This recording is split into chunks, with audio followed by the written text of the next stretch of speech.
Bonjour mes amis nobides, Michel, notre trappeur, va nous présenter les différents animaux à fourrure qui survivent malgré tout dans les forêts canadiennes, avec quelques explications sur leur façon de vivre. Le pourquoi de cette grande invasion des Européens dans ce grand territoire qui était habité que par des Indiens au XVIe et au XVIIe siècle. Et n'oubliez pas de vous abonner et de me dire si cette série de vidéos vous intéresse et si vous apprenez des choses. Encore une fois, je ne suis pas pour la chasse, je cherche juste à m'instruire et à partager ce que j'ai appris sur la trappe au Canada. Je laisse la parole à Michel. Cet animal-là, ça s'appelle un pécan. P-E-K-A-N. Si vous regardez dans le dictionnaire français, on va vous dire que c'est une grosse marque canadienne. De temps en temps, donc, on va dire nos académiciens, je crois qu'ils n'ont jamais été dans le bois, c'est sûr. Parce qu'une marque, c'est ça. D'accord? Une marque, c'est ça. Et puis, nos académiciens, ils disent que le pécan, c'est une grosse marque canadienne, on ne s'est pas trompé de beaucoup. D'accord? Voilà. Donc, le pécan, c'est l'animal le plus rapide que nous ayons dans nos forêts. C'est très agressif. Quand ils sont jeunes, ils peuvent avoir des prédateurs, mais à une taille adulte comme ça, c'est fini. Donc, juste pour vous donner des exemples, c'est qu'une fois, on est arrivé sur une ferme, on avait posé des pièges pour des coyotes sur une ferme. Quand on est arrivé, la propriétaire nous a appelés. Donc, ces deux chiens s'étaient fait attaquer par un pécan. Un chien avait été tué et l'autre blessé. Le blessé, ils ont pu le réchapper, mais c'était un pécan qui avait attaqué les deux chiens. Les deux chiens, c'était deux bergers allemands. Donc là, une petite idée. D'accord. Donc là, il a fait mettre une boîte pour le pécan. D'accord. Ça chasse les écureuils à la course, évidemment. Un écureuil, ça va vite. Ça monte dans l'arbre, ça se jette en face, etc., etc. Lui, il fait exactement la même chose avec la grosseur que ça a. D'accord. Donc, c'est... voilà. J'ai des... ça, je l'ai lu. Il y a des choses que j'ai pu vérifier. Ça j'ai jamais vérifié ici. On dit que certains hivers, c'était sur l'envoi américaine, que les pécans sont capables de s'attaquer à des cerfs de Virginie quand ils ont vraiment plus de nourriture. Elles se mettent sous la dent. Donc, il faut savoir quand même relativement agressif. Ce que j'ai déjà, moi, rencontré, par contre, c'est l'hiver 2008. Ici, c'était très, très rigoureux. On avait beaucoup de neige et de froid en même temps. Là, c'est fini. Hein, donc, avec le réchauffement climatique, nous, on subit de plein fouet. Habituellement, il y a de la neige jusqu'ici. Là, mettons, on ne parle pas de la même chose. Donc, du tout. Mais j'avais trouvé donc une carcasse de cerf de Virginie.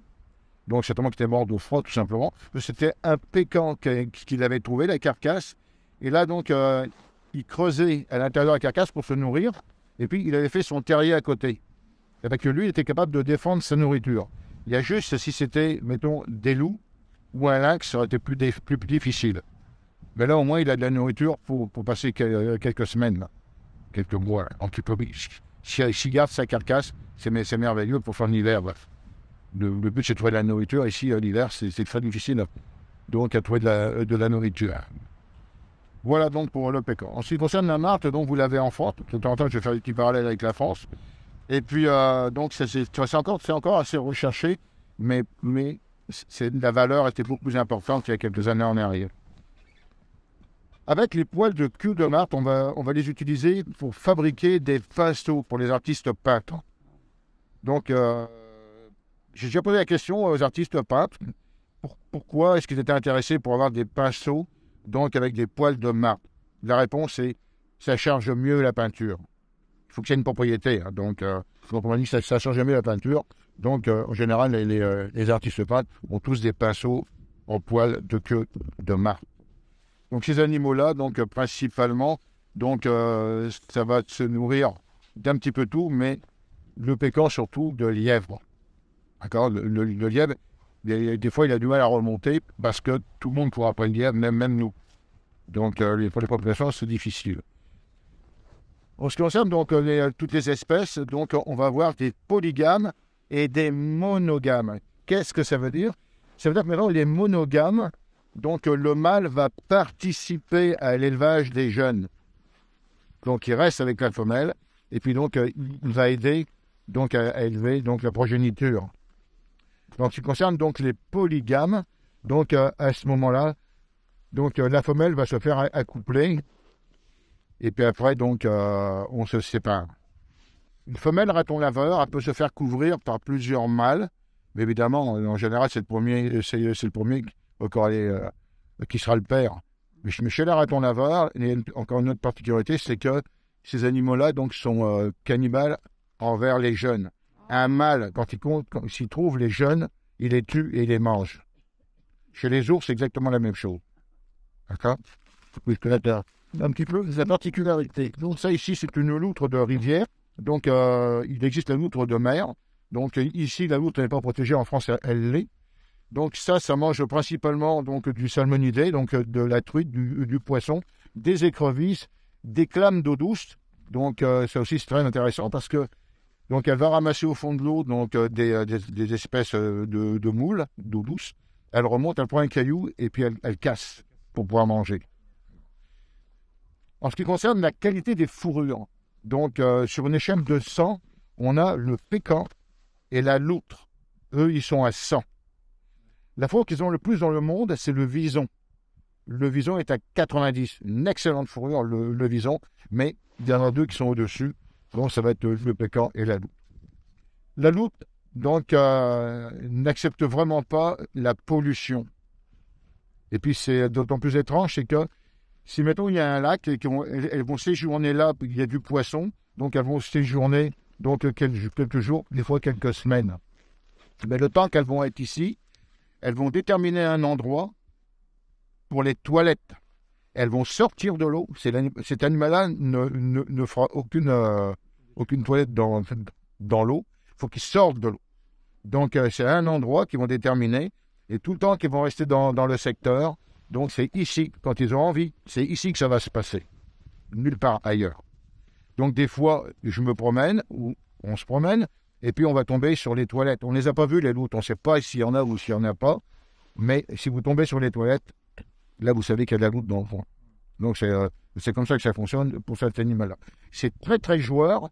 Si, mettons, vous en surprenez, c'est toujours en train de jouer. C'est toujours en train de... Quand ça ne chasse pas, ça va dormir, mais après, ça joue. Donc, ça joue énormément. Mettons, si on est au bord de l'eau, donc il y a un rocher ou une colline, quelque chose, donc les loutres, elles vont sortir de l'eau, elles vont monter sur le buton, et puis elles jouent au toboggan. Ça joue à ça. Tu es toujours en train de jouer. Un animal qui est très intéressant, mais avant, ça valait le coup de tremper pour la fourrure, mais moi, je ne tuerais pas un animal pour $30. C'est le prix qu'ils vont donner en ce moment-là. Je préfère la regarder, oui, plus de plaisir, pour plus que $30. Après, donc là, on a un raton laveur. Le raton laveur, donc, il n'y en avait pas. C'était un animal typiquement nord-américain. Et puis, donc, il n'y en avait pas ni en Europe ni en Asie. Mais les Américains, donc, les militaires américains, donc, en ont transporté donc, sur les bases américaines en Allemagne comme mascotte. Mais quand ils repartaient aux États-Unis, ils laissaient les mascottes. Ça fait que, comme d'habitude, l'être humain fait toujours la même connerie, et puis de toute façon, ça durera tout le temps comme ça.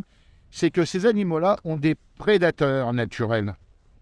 Mais quand vous déplacez un animal comme le ragondin, comme ça s'est passé en France, donc vous n'amenez pas donc, le prédateur. Donc à partir de ce moment-là, s'il n'y a pas de prédateur, ça se multiplie. Normalement, dans la nature, vous avez remarqué, il y en a toujours un qui sert de nourriture pour l'autre. C'est merveilleux parce que, on va dire, c'est l'échelle donc, pour la nourriture. Donc, chacun va servir donc, pour l'autre. Mais si vous déplacez un raton laveur donc, en France, ben là, on a retiré un maillon quelque part. Donc, ça ne fonctionne plus.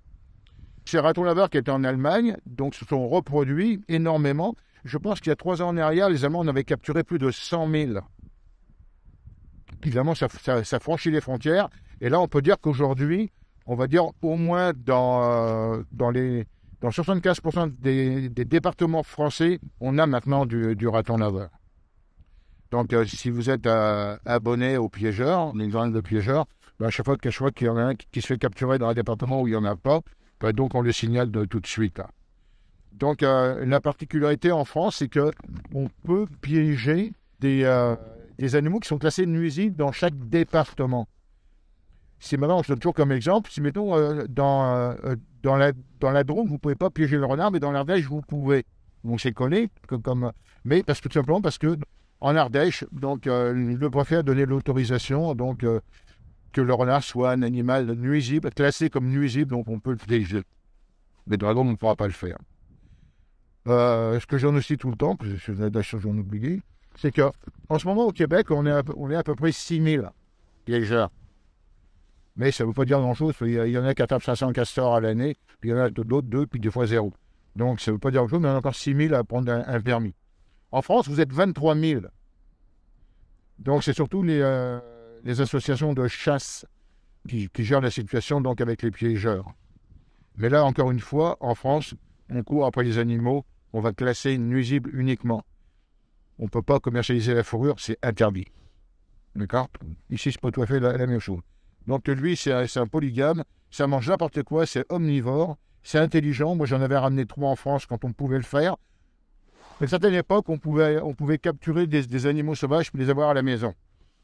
Heureusement, ça aussi, c'était aboli, il y a quelques années seulement, mais c'était intéressant parce que j'avais vu un raton laveur qui vivait dans une cage qui n'était pas plus grande que le raton laveur. Une stupidité d'avoir des animaux sauvages dans ces conditions-là. Moi, les miens, ils étaient comme en semi-liberté, mais on ne peut pas les lâcher, c'est sûr. Bon, il n'était pas question que je relâche mes ratons laveurs. Ça, c'est une hermine. Ici, on appelle couramment ça une belette, mais une belette, c'est encore un animal d'Europe et d'Asie, donc il n'y en a pas de belette ici. Mais c'est comme le chevreuil avec le cerf de Virginie, donc on va l'appeler belette. Cet animal-là, l'été, il est de cette couleur-là. D'accord? Donc c'est brun. Mais l'hiver, donc ça prend une robe complètement blanche avec le petit bout de la queue noire. D'accord? Et vous savez pourquoi les lièvres et pourquoi, mettons, l'hermine, donc, passent du brun au blanc. Il y a une transition qui va se faire. Donc, c'est simplement une histoire de photosynthèse. Plus l'animal prend de lumière sur lui, plus il va foncer. Et moins il en prend, plus il va blanchir. C'est juste de la photosynthèse, c'est tout. Donc, certaines années, on s'est fait surprendre, mettons, les lièvres sont devenus blancs. Et à un moment donné, mettons, pendant 2-3 jours, on a de la pluie, la neige, elle part à certains endroits. Et là, quand vous rentrez dans le bois, vous voyez des taches blanches. Là, ils n'ont pas eu le temps de changer de couleur. Ça fait que là, c'est des lièvres. Et puis pour les prédateurs, c'est merveilleux. Là, vous voyez une tache blanche, on sait que c'est de la nourriture. Donc voilà. Bon, des fois, la nature, ça vous joue des mauvais tours. Donc c'est comme ça. Par contre, une précision encore. Cet animal-là, c'est tout petit, mais c'est un super prédateur. C'est un tueur. Dans la nature, en général, ça n'existe pas, des tueurs comme cet animal-là. Mais une hermine, quand ça rentre dans un clapier, ça va tuer tous les lapins. Ça ne les mangera pas, mais ça va les tuer. Dans un pigeonnier, encore la même chose. Et puis dans un poulailler, encore la même chose. Donc, elle tue. Quand les gens me téléphonent pour me dire qu'ils ont une attaque, mettons, sur un poulailler, je pose la question, est-ce que toutes les poules sont mortes ou est-ce qu'il en reste? S'il en reste, c'est pas elle. Donc, ça va être un raton laveur ou un renard qui vient en chaparder une de temps en temps. Mais si tout le monde est mort, pas consommé, c'est sûr que c'est elle. Ça me permet d'emmener les pièges qui me sont destinés. Ça, c'est un vison sauvage. Donc, si un jour vous voyez un vison qui est le double ou le triple de celui-ci, c'est uniquement un vison d'élevage. Les visons d'élevage sont dans des cages, on leur apporte de la nourriture tous les jours. C'est un peu comme des sumo. Donc là, ils vont grossir. Donc c'est comme ça. Tandis que le vison sauvage, lui, tous les jours, il est obligé de courir pour aller chercher sa nourriture. Donc il n'a pas le temps de grossir. Voilà juste la raison. Donc ça, c'est surtout donc, où est-ce qu'il y a de l'eau, donc des ruisseaux, des lacs, des rivières, etc. C'est là qu'on va trouver parce que principalement, sa nourriture, ça va être du poisson, des rats musqués, c'est un gros chasseur de rats musqués, donc des écrevisses, etc. Voilà. Des fois, si mon installation, moi, elle est proche de l'eau puis qui passe dans le coin, il peut monter sur la pôle et peut aller se faire ramasser dans un piège à Marthe. Donc c'est déjà arrivé. C'est un petit peu effronté, ça peut vous approcher, vous pouvez au moins l'approcher d'assez près avant que ça s'en aille. Les animaux donc, qu'on va pas peur de nous.